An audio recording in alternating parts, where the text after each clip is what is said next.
Assalomu alaykum. Ustozimiz Jamol Sirojiddin Xumiy domla yozadilar.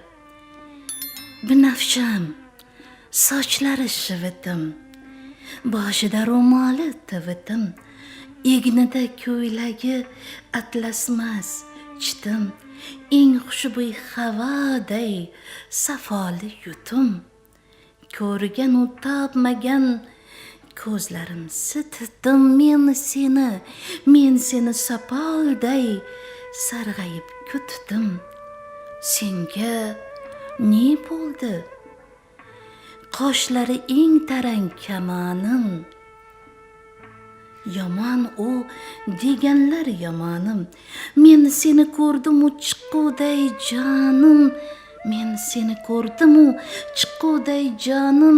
Sog'u so'l qaqshadi hamma tomonim.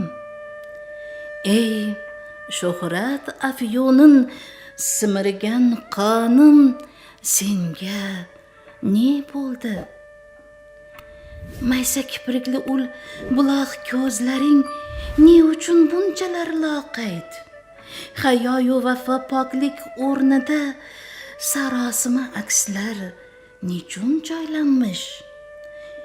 Ruhing samolarni quchardi ul kun, bugun noming samoviyga aylanmish. Bechora ul ruhing, farishta ruhing ne uchun tuproqqa ilanmish? Havoyi olqishdan ko'kka uchganim, sanga ne bo'ldi? Binafsham, sochlari shivitim, boshida ro'moli tivitim. Binafsham.